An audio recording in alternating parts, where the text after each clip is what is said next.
لحظة بكاء سيد عبد الحفيظ بعد قرار رحيله عن النادي الأهلي.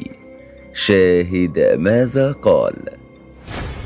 ولكن في البداية صل على سيدنا محمد ولا تنسى الإعجاب بالفيديو والاشتراك في القناة حتى يصلك كل ما هو جديد وحصري.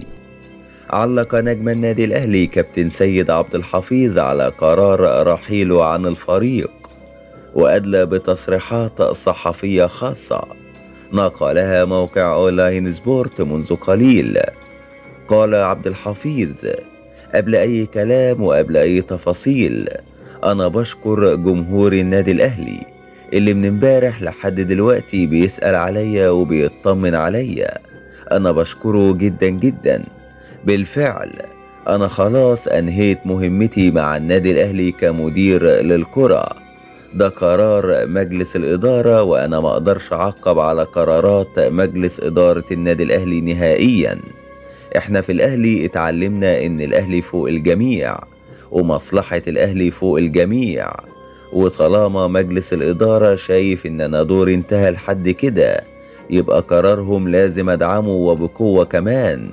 وأضاف عبد الحفيظ: أنا اللي مضايقني بس إن في ناس خرجت وقالت كلام عني وعن الأهلي امبارح والنهاردة ليس له أساس من الصحة، وده سبب كبير إنه خلاني أرد النهاردة.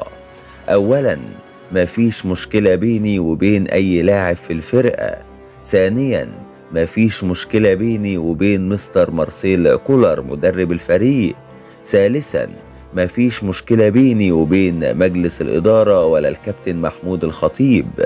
بالعكس، احنا في النادي الأهلي مفيش بينا غير الحب والاحترام. لو انت بتتكلم وعاوز تصنع فتنة بيني وبين الجمهور، صدقني مش هتعرف ولا حد هيسمعك، لأن جمهور الأهلي أكبر بكتير منك ومن أي إعلامي بيحاول إنه يثبت زملكاويته من خلال مهاجمة النادي الأهلي ورموز النادي الأهلي. في النهاية أنا دوري كمدير كورة انتهى، لكن دوري في النادي الأهلي ما انتهاش، وأنا موجود في النادي وتحت أمر مجلس الإدارة في أي تكليف جديد يكلفوني بيه.